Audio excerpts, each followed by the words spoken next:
guys, this is Andrei Smirnov with the Fastlane Truck and Kent with MrTruck.com. this is our 4th episode of Ask Mr. Truck. We are all the way to number 4. I got it right this time. Good. But before we start, how about we announce our new contest? Yes, the new contest for all you other truck nuts out there. If you have a truck that you own, you drive every day, you want to tell us about it, send us that story. Yes, please send it to ask@tfltruck.com. We're going to look at your stories that you submit, but also please include some images of your truck. We'll pick the best one, and the winner gets Truck Nuts book, Truck Nuts book.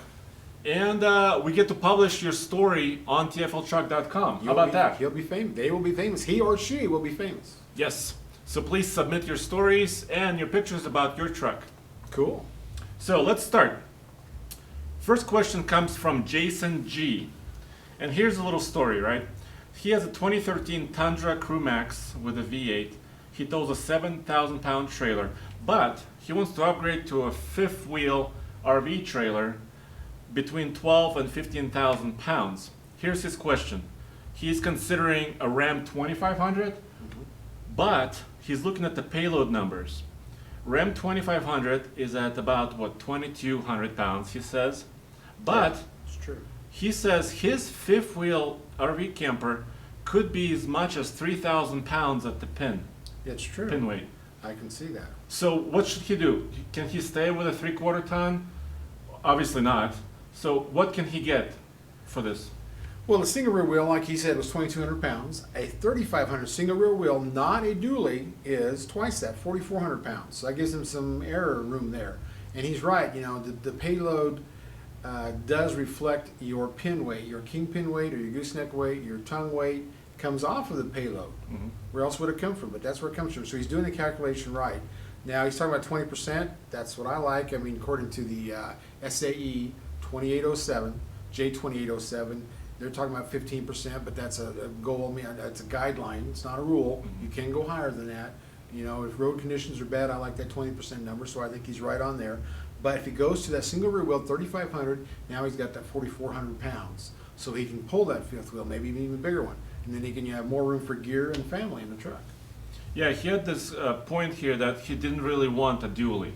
Yeah. So I think he can stay with a single rear wheel 3,500, right? Yeah, and that's the advantage of a single rear wheel 1-ton. Whether it's a Ford F-350 or whether it's the GM or the Ram 3,500, they are giving you a higher payload. They didn't used to do that. They just gave you, pin weight only. They didn't give you much of a trailer capacity difference, and now they are raising all those numbers up, which reflects, that means they think you got, better springs and a few other things in that 1-ton single rear wheel. Okay. How about, let's move on to the next question by Johnny Smith. Johnny says, how come the Chevy heavy duty is still using the 6-liter V8 gasoline engine when you can get a 6.2-liter V8 in the half tons? That reflects back to that engine coming from the Corvette line. And we talked about the different mapping, how the transmission was different, and that's why we really appreciated the 8-speed over the 6-speed, because of some of that mapping and the gears. But that's an interesting question, because we all know the 6.2 flies, and the 8-speed automatic, I love it, but that's part of it. They tested for longevity and payload and weight, the 6.0, which is, according to them, it's a engine that is made for towing. It's just like the 5.3, great fast engine, but it's not really made for towing versus the 6-liter. So that's the difference in them. The engines are designed differently. So, if you want something that can tug down the road a long time at, constant RPMs, according to GM, that 6-liter is better for the bigger truck. And I'm surprised, too. I would have thought by now they would have changed the engine a little bit and put that 6.2 in there, because that is fast truck. Yeah, and the 6-liter V8 actually stays over for 2017, and probably beyond that. Yeah. At least the 2017 trucks will have, the 6-liter V8, and I'm also surprised. Yeah. I would have thought, the 6-liter engine is good, but it's been there for a long time. Let's upgrade it. Right, in that class, that class 2, the 2500s, the 250s, that 6-liter is one of the best fuel mileage engines out there in that class. I really like that engine. It doesn't have the power of the 6.2, but there was something else I was going to tell you about that. Oh yeah, transmission in there. Yeah. I wish we should have looked up the number of it, but in that heavy duty on that 6-liter 2500, according to GM engineers I've talked to, that's one of the longest life transmissions they've ever had in a gas engine. So they have the right combination there, and I guess that's where they're going to stay for now. But I'm with you. I'd like to see that 6.2 and with a few changes so it Yeah. can handle the bigger weights. This was actually a two-part question, and the second part of it has to do with the class 4 and 5 trucks. So if you get like a 4500 or a 5500, how come those engines power levels are rated lower than the 3/4 ton or a 1 ton? That's a good question, and it confuses a lot of people. I know people personally who went out and bought a 5500, and all of a sudden they look at the horsepower and torque, and it was less than their 3500. They just traded in. Yeah. And it is confusing. But you know, in the old days, like when I was young in the 70s, they did those kind of things with the 2-ton trucks versus a 1-ton because they knew that that bigger truck was going to be loaded most of the time. So they wanted longevity. So that's why they turned them down. Now it has to do with emissions. Mm.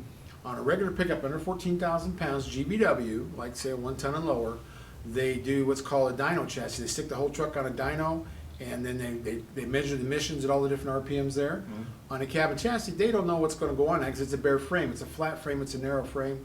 They know it's going to be an ambulance or a service body, whatever it's going to be. So they actually do an engine dyno. They run the dyno up and they check the RPMs at all these different levels. And because it's not at the wheel, it's at the engine, they have to set the emissions for that engine. So the horsepower ends up being lower. Because the emissions control is still stringent, right? Right. So in order to meet that at the engine level, they have to turn the power down. Right. And that's the difference between coming out of your rear wheels on a chassis dyno or Okay. coming out the flywheel.